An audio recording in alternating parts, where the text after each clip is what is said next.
दोस्तों, अगर आप अपने माँ बाप से सच्चा प्यार करते हैं तो इस 2 मिनट की वीडियो के साथ हमारे साथ ज़रूर बने रहें।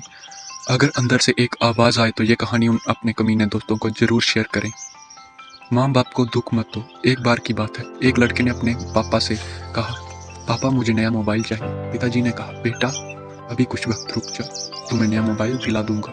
बेटे ने कहा, आपके पास मेरे लिए कभी पैसे नहीं होते हैं, मेरे सब दोस्त अच्छे रहते हैं, किसी के पास कोई कमी नहीं है, केवल मेरे पास ही हर चीज़ की कमी होती है। बच्चे पैदा करना बेहद आसान है, लेकिन उन्हें पालना बेहद मुश्किल।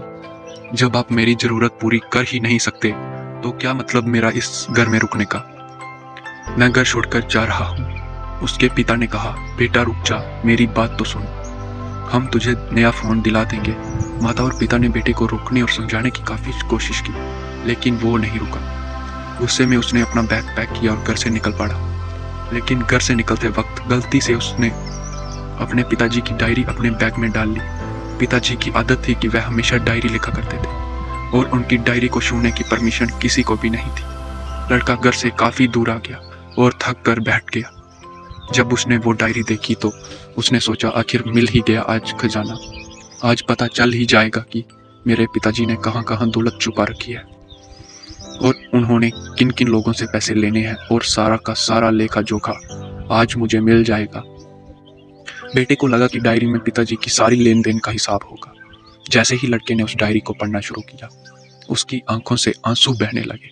डायरी की शुरुआती पन्नों में बेटे को जो बाइक दिलाई थी उसका हिसाब लिखा था, जिसकी EMI पिताजी अभी तक चुका रहे थे। दूसरे पन्नों में उसके कॉलेज की फीस और एडमिशन का कर्ज लिखा था कि इन इन लोगों से इतना इतना पैसा वापस देना है। और सबसे आखिरी पन्ने पर लिखा था कि बेटे को अब मोबाइल दिलाना है, उसके लिए मुझे कौन कौन उधार दे सकता है। उन सभी लोगों के नाम लिखे हुए थे। बेटे ने जैसे ही सब पढ़ा, वो पागलों की तरह रोने लगा और रोते रोते दौड़ता भागता घर आया। जैसे ही उसने आकर देखा तो उसके माता पिता एक कोने में बैठकर रो रहे थे। बेटा अपने माता पिता के पैरों में गिरकर रोने लगा और कहने लगा, पिताजी मुझे माफ कर दो। पिताजी ने कहा, बेटा तू मत रो, तुम्हें मोबाइल मिल जाएगा। बेटे ने कहा, पिताजी मुझे आपसे कुछ नहीं चाहिए, मुझे पता चल चुका है कि आप इस डायरी में हम लोगों से क्या क्या छिपाते थे।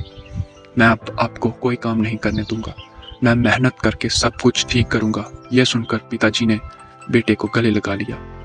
दोस्तों, माँ बाप अपना पूरा जीवन, अपनी पूरी खुशी अपने बच्चों के लिए कुर्बान कर देते हैं, लेकिन कुछ बच्चों को लगता है कि माँ बाप उनके लिए कुछ नहीं कर रहे हैं। वह कभी आपको अपनी समस्या नहीं बताते, भले ही वह कितनी ही बड़ी समस्या में गुजर रहे हों। रिश्तेदार भी उन्हें नीचा दिखाते होंगे तो भी वह सब सह लेते होंगे। लोग भी ताने मारते होंगे तो भी वो सह लेते होंगे, लेकिन आपसे अपनी समस्या कभी शेयर नहीं करते, क्योंकि वह आपको कभी दुखी नहीं देखना चाहते हैं। अब आपका भी फर्ज बनता है कि अब आप माँ बाप को अच्छी तरह रखो और उन्हें सुख दो, ताकि वो भी अपना बचा हुआ जीवन सुख से गुजार सके। यदि आप अभी भी नींद में हो तो उठ जाइए और अपने शौक पूरे करने पर नहीं, अपना करियर बनाने पर ध्यान दीजिए, क्योंकि अगर आप अपने माँ बाप के रहते कुछ नहीं कर पाए तो बाद में आप सोने का महल भी बना लेंगे तो भी आपको उसमें नींद नहीं आएगी। अपने जीवन में कुछ बेहतर कर लीजिए ताकि आपके माता पिता को उम्र होने के बाद भी कमाना ना पड़े। अगर कहानी अच्छी लगी हो तो वीडियो को लाइक कर दीजिए, और अगर आपने अभी तक चैनल को सब्सक्राइब नहीं किया हो तो उसको सब्सक्राइब करके बेल आइकन को दबाना ना भूलें। तो इसी के साथ ही ये कहानी यहीं समाप्त होती है। फिर मिलते हैं एक नई कहानी के साथ। धन्यवाद।